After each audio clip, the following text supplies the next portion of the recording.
The one thing I know everybody wants to talk about, Chris, did you try Elena? Yes, I tried Elena. I only got to try Elena for first thing before I get into my talk about Elena and like the parry changes. I gotta let you know, I was playing on a PlayStation 5 pad on a really, really laggy monitor. It wasn't even a PlayStation thing, it was just like big TV monitors. It was laggy. All right, so it was really difficult for me to actually test anything properly in 10 minutes. They only gave people 10 minutes, and the lineup was I was in line for about an hour to get 10 minutes of play. So Elena's cool. She's all kicks, obviously, kind of like before. One thing I think is really strong about her, the only thing I was able to actually try, was she kind of has a move like DJ. She has this. Let me show you. She has a sway, but she has this. So the way it works with Elena is it goes much further than this. It's like, whoo, she just like yeets all the way back. But she always does the follow-up from my testing. You can't not do the follow-ups. You kind of commit to it. So it's kind of like a mix hybrid between DJ sway and Luke like forward hard punch or back hard punch. I can't remember which one it was. This thing. So it's kind of like Luke where she commits to the attack, but it's like DJ where she goes backwards much further. Like it's like two of these in terms of distance. It's like this far in one move. So it goes pretty far. It's quarter circle back, heavy kick, I think. Heavy punch or heavy kick. I can't remember, but it's one of the two. So the sway seems strong and it's a little bit more committal. So I don't really mind it because if you just don't push, if you just don't throw tech, you're not gonna get hit by it, but it seems good. Is it plus, dude? I honestly, I have no idea. They didn't do any, there was no training mode. It was just like versus, one versus one versus. And they put me with like some random dude who was also in line. And he was telling me he was like a Diamond 3 Jamie player. So I couldn't really like lab stuff with him. I was asking him to do some stuff, but he didn't really like get it. Nothing against him. It just wasn't like the kind of like the high level lab monster I really needed with me at that time. I needed a better wingman. But I was flying solo there, so I was working with what I had. What I will tell you is what I tested about parry. Now, parry was incredibly hard to do because of the lag, and I actually kicked the guy off the station for like 1 minute because he was using, there was one PS5 pad and there was one like arcade stick, like with a lever, and I was like, bro, I gotta test something. Can you just pop off for a second and can I can I use the arcade stick, please? And he was like, yeah, sure, no worries. So I popped on the arcade stick and I tried to test out parry because I'm sure you guys heard on Twitter and stuff. There are a lot of changes to parry apparently. So what I was actually able to confirm is that it looks like you have to push a direction plus parry to get a screen freeze. Let me give you an example. I mean, again, this is just me trying at a location test with just Elena versus Elena. So I don't know if this is gonna stay or if it's gonna get changed, but here's what I was able to find out. All right, let's say Cammy did something like this. All right, in this game, you can just like walk forward and neutral parry this, right? And if you get the timing right, there, you get the screen freeze, right? I'm not pushing down back. If you look at my inputs there, let me turn on the virtual camera too here, virtual controller, sorry. There. I wasn't holding down back, I wasn't holding forward, I wasn't holding back. I'm just holding neutral and tapping parry, and that got me the screen freeze. From my testing in the Elena build, doing neutral parry against this crouching medium kick will not give you a screen freeze. You'll get a quick, you'll get a perfect parry like against a fireball, but the screen won't freeze. So to get that perfect parry, because it's a low, you have to push down back plus parry. You can still get the perfect parry against this with neutral, but you won't get this screen freeze. You have to hold down back plus parry to get that screen freeze.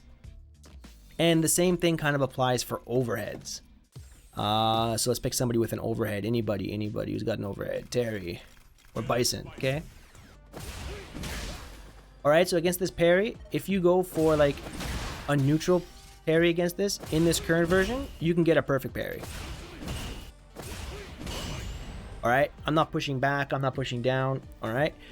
But I think in the season 3, you would have to actually commit to pushing back plus parry like this to get the screen freeze. So that's going to make defense a little bit harder. You actually have to think. As I tried this in the build, like afterwards, I was doing some thinking, and I think they're trying to nerf 3 things about that parry.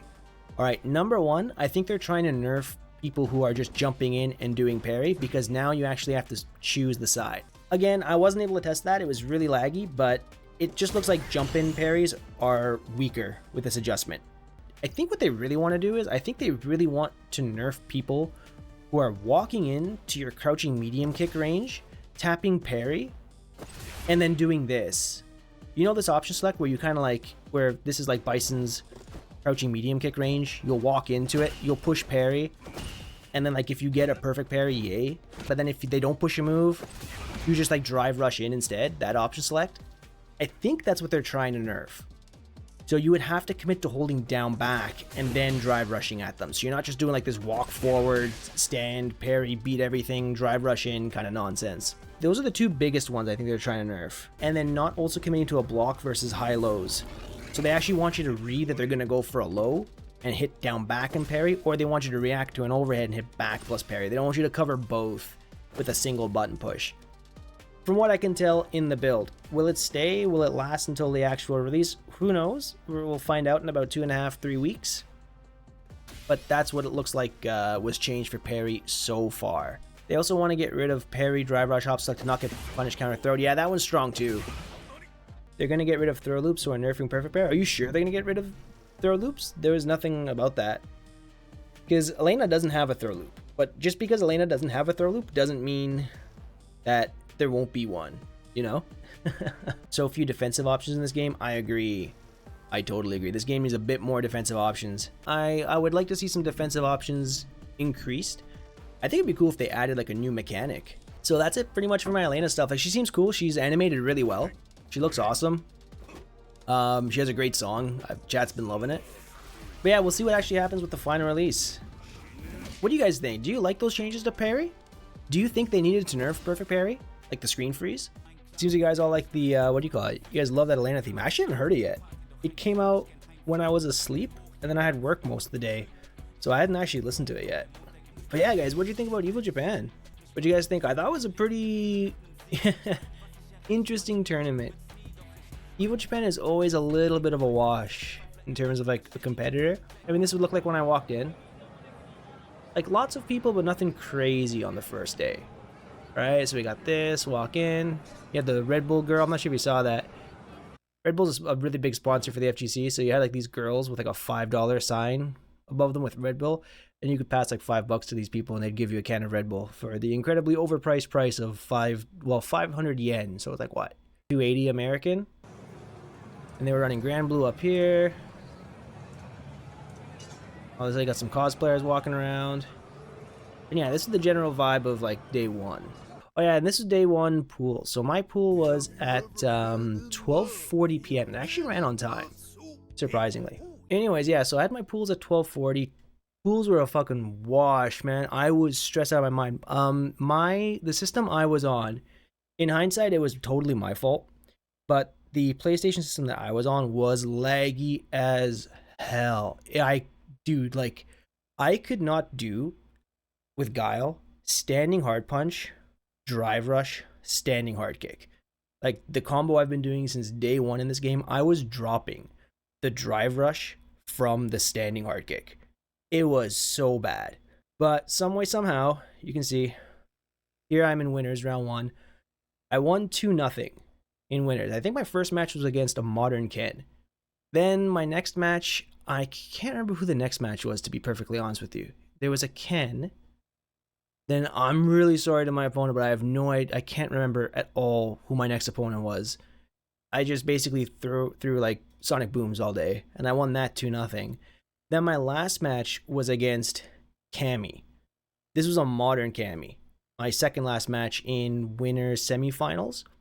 And I lost this 2-1 because with the lag, like it's hard enough to beat dive kick with Cammy, but with the lag that there was, I just had like zero confidence whatsoever. I was not doing well in terms of defense, and I actually almost lost this one, to be honest. At the end, I was in burnout and I was in the corner. This person knocked me down, and as I was getting up, I buffered a level 1 because I was in burnout, right? I was like, there's 99.9% chance this guy's gonna rip with a DI since I'm in burnout. and I buffered it because I knew if I didn't buffer it, I wouldn't be able to react in time because of the lag. And thankfully, the rock paper scissors gods were smiling upon me, and the guy let the DI rip, and I just shot my level 1 super like frame 2, and then as soon as I hit it and he did the DI, the guy's head just went like he like massive whiplash because he knew he just threw it all away. So I won this one. But yeah, that took me to winners finals, and in winners finals I lost 2-0 against Book. If you don't know who Book is like a top level Tekken player from Thailand, and I lost that. I played like crap. I don't want to blame the lag on this one. I think I would have lost this regardless, but like he was playing Ken, and like I couldn't parry nothing. But anyways, Book won. That put me into losers bracket of day 2. Then I got into day 2, and I don't have a picture of day 2, but my first match was against a sponsored like pro Chinese player. His name is QQ. I don't know if you guys know who that is. I think he plays mostly Honda, but he's got like a ton of sub characters under his belt, and I lost that one. And day 2, there was no lag on my PlayStation. Day 2 was perfect, so that one was totally on me. I lost to QQ, and then that was the end of my Evo run. So I was happy I made it into day 2. That was great. That's 2 years in a row. The venue was fucking incredibly hot. You guys have no idea how hot it was. I cannot like describe the heat. It was crazy hot, bro. Like, and it got hotter as the day went on. Like, just like people heat as it kept on going. It got crazy hot. I took some pictures. I had some cool Virtua Fighter 5 stuff going on. And this is City of the Wolves. And of course, a third Strike Cabs. That was cool. Oh yeah, this is my favorite picture. They had the jury bike that you could ride, and the cameraman did a fucking bang up job. He got me at the perfect angle. I was so happy about this. I'm gonna use this for everything.